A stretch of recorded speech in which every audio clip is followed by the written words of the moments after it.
अयोध्या की एक पुरानी गली के आखिरी छोर पर एक टूटा फूटा कच्चा घर था, जहां उम्र की आखिरी सांसों को गिनता हरीश नाम का एक बूढ़ा मछीरा रहता था। यमुना की तरफ जाता, जाल डालता और जो कुछ भी हाथ लगता उसे बेचकर 2 वक्त की रोटी जुटाता था।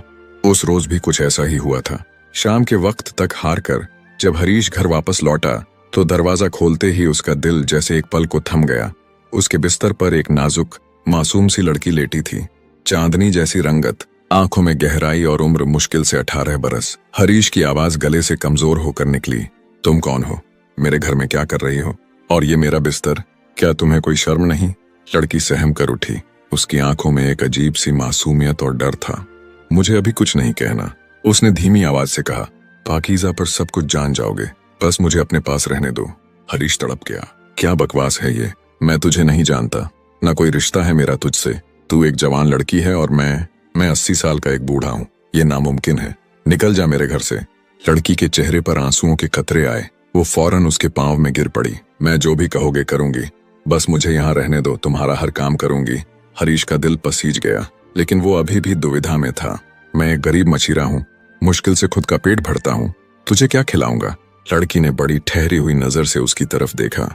आप हाँ कहो, सब कुछ खुद ब खुद ठीक हो जाएगा। हरीश ने लंबी सांस ली और थक कर बोला, ठीक है रह ले। लेकिन उसकी बात अधूरी रह गई, क्योंकि लड़की ने एक और अजीब शर्त रख दी, मगर पहले आपको मुझसे शादी करनी होगी। ये सुनते ही हरीश जैसे पत्थर बन गया। क्या कहा तुमने? शादी? उसकी समझ से ये सब बाहर था। एक बहुत खूबसूरत लड़की जिसे वो जानता भी नहीं, उससे शादी करना चाहती है। बहुत सोचने के बाद हरीश मान गया, और फिर उसी कच्चे मकान के एक कोने में एक बूढ़ा मछीरा और एक जवान रहस्यमयी लड़की, हरीश और सीता शादी के अटूट बंधन में बंध गए। उस रात हरीश ने बहुत देर तक नींद की कोशिश की, लेकिन हर बार दिल में वही सवाल घूमता रहा, ये लड़की कौन है? क्यों आई है मेरी जिंदगी में? हरीश बैठा हुआ चुपचाप सीता को देख रहा था। उसे इस शादी की कोई खुशी नहीं थी, न कोई उम्मीद, बस एक बेमिसाल हैरानी थी जो उसके दिल को मसल रही थी। कहीं ये ख्वाब तो नहीं? वो मन ही मन सोचता रहा।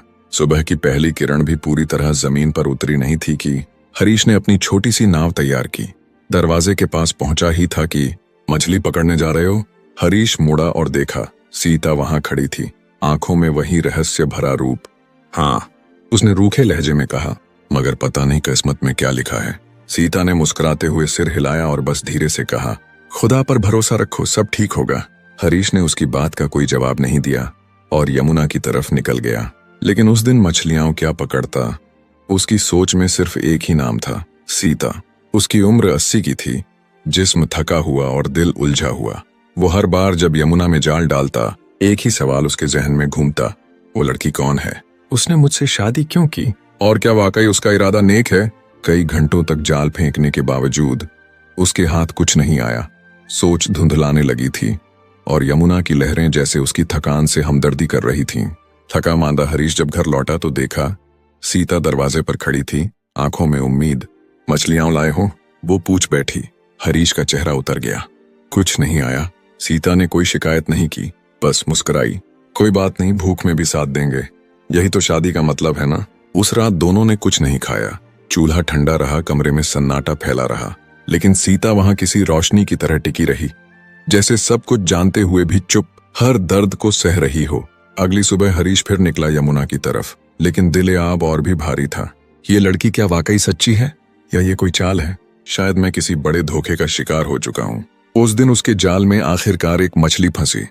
वो मुस्कुराने लगा, नहीं, बस थक कर वापस लौटा। घर पहुंचते ही सीता ने मछली ली और मुस्कुराते हुए बोली, थोड़ा इंतजार करो, मैं पका देती हूँ। लेकिन थोड़ी देर बाद वो वापस आई।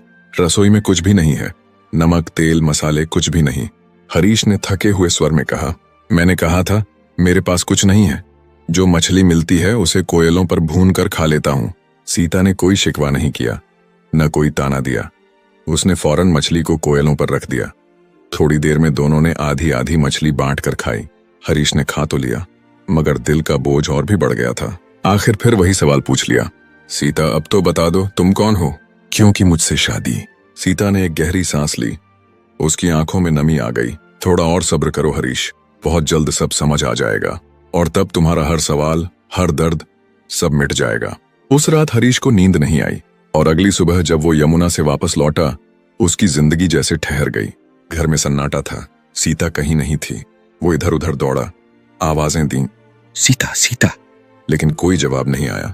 और फिर उसकी नजर पड़ी उस पुरानी पीले से संदूक पर, वही संदूक जिसे उसने बरसों से नहीं खोला था, जिसमें उसकी माँ की आखिरी निशानी, सोने की बालियां रखी थीं। कहानी उसके पांव तले जमीन खिसक गई। नहीं, ये नहीं हो सकता। उसका सिर चकरा गया और वो जमीन पर बैठ गया। क्या सीता एक चोर थी?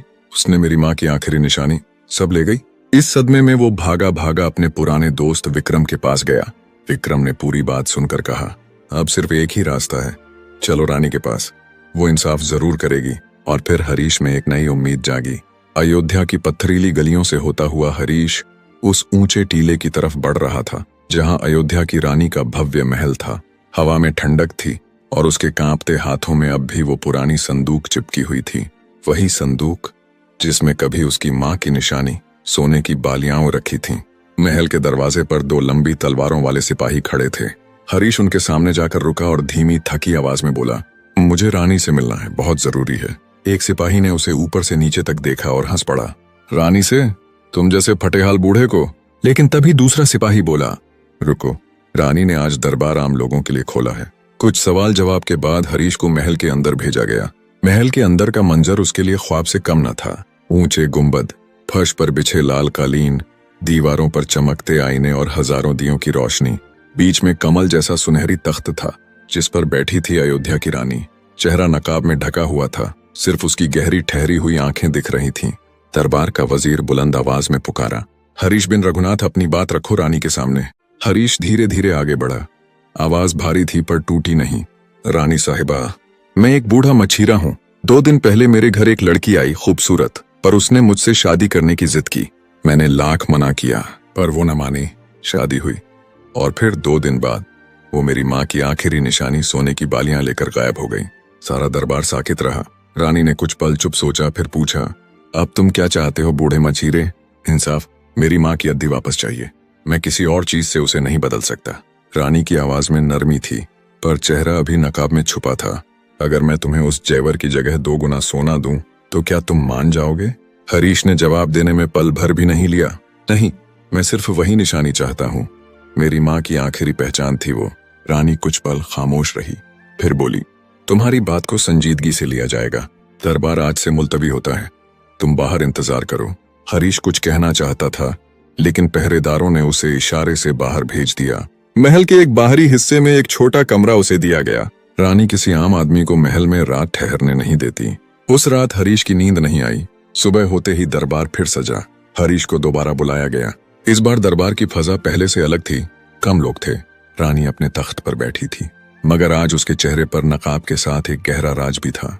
वजीर ने कहा, रानी साहिबा ने फैसला किया है कि आपसे आज खुफिया मुलाकात की जाएगी। हरीश चौंका। मुझसे अकेले? हाँ, पर कल तक सब कुछ होगा। तब तक आप महल में रहेंगे। हरीश एक आखिरी उम्मीद लेकर रानी से मिलने की तैयारी कर रहा था। एक दासी आई, बोली, रानी साहिबा इंतजार कर रही हैं। अकेले आपको तख्त कमरे में बुलाया गया है जहां अयोध्या की रानी उसका इंतजार कर रही थी। बैग चंद हरीश। रानी उसी अंदाज में बैठी थी, चेहरा अभी भी नकाब में ढका। हरीश नीचे कांपती हुई आवाज में बोला, रानी साहिबा, मैं तुम्हारे सामने सर झुकाकर इंसाफ मांगने आया हूँ। आपने मुझे अकेले मिलने के लिए बुलाया, मगर एक बूढ़े को इतनी इज्जत बख्शी। आखिर ये क्या मामला है? और आपको मेरा नाम कैसे मालूम? रानी उठी और कुछ कदम चलकर उस संदूक तक गई जिसमें वही सोने की बालियां रखी थीं जो हरीश की माँ की आखिरी निशानी थीं। हरीश उस संदूक को देखकर दंग रह गया। ये संदूक मेरी माँ के जेवर वाला, ये तुम्हारे पास कहाँ से आया? तुमने इतनी जल्दी चोर को ढूंढ निकाला? मान गया, तुम वाकई एक सच्ची मल्लिका हो। वो चोर नहीं, रानी ने कहा, वो है जिससे आपको मेरी माँ की आखिरी निशानी मिली। मेरी आखिरी दरख्वास्त ये है, मुझे उससे मिला दो। मैं उससे पूछूंगा कि उसने ऐसा क्यों किया। रानी ने शंखदोग को वापस उसी जगह पर रख दिया। हरीश बोला, तुम ये क्या कर रही हो? ये एक निशानी है, इसे वापस क्यों ले लिया? मल्लिका ने कहा, जवाब तुम्हें पता करने के लिए 1 दिन और यहाँ ठहरना होगा। कल दीवाने आम में तुम्हें तुम्हारे सब सवालों के जवाब मिल जाएंगे। हरीश, जो माँ का गुमशुदा जेवर मिलने पर खुश था, अब एक और कशमकश में चला गया। अब कल क्या होगा? क्या कल सवालों का जवाब मिलेगा? अगली सुबह हरीश दीवाने आम में पेश हुआ। रानी की आवाज गूंजी, धीमी मगर सदारत भरी, अब तुम क्या चाहते हो? इंसाफ। मेरी माँ की आखिरी निशानी लौटा दीजिए, वो मेरी जिंदगी की वजह थी। रानी ने कुछ देर खामोशी से उसे देखा, आंखों से, उस नकाब के पीछे से, फिर धीरे से अपने नकाब को हटाया और हरीश के होश उड़ गए। वो चेहरा, वो आंखें, वो मुस्कान, वो कोई और नहीं, सीता ही थी। हरीश की टांगें कांपने लगीं, उसकी आंखें फटी की फटी रह गईं। सीता, ये क्या मामला है? तू रानी है? महल की पूरी सभा साकित रह गई।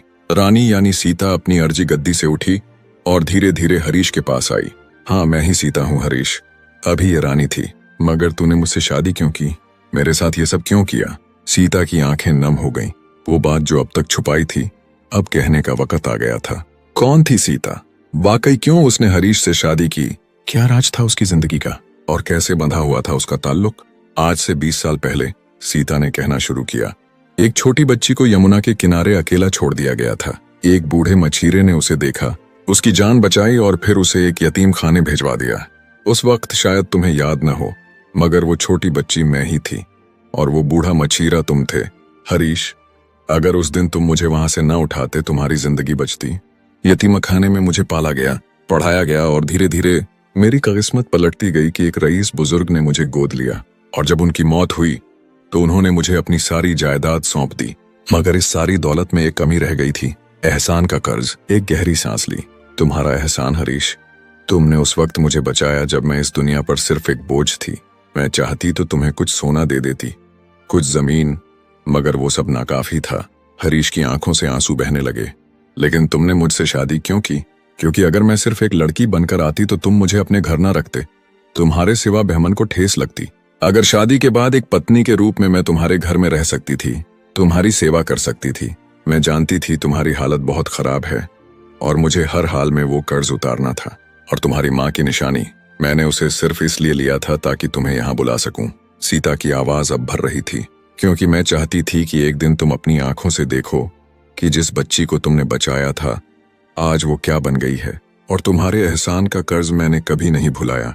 हरीश का चेहरा बदल चुका था। मैंने तो कभी नहीं सोचा था कि मेरी एक छोटी सी मदद किसी की जिंदगी बदल देगी। मदद नहीं हरीश, सीता बोली, वो रहमत थी। तुम्हारी दिलदारी थी जो आज मेरी रूह की पहचान बन गई।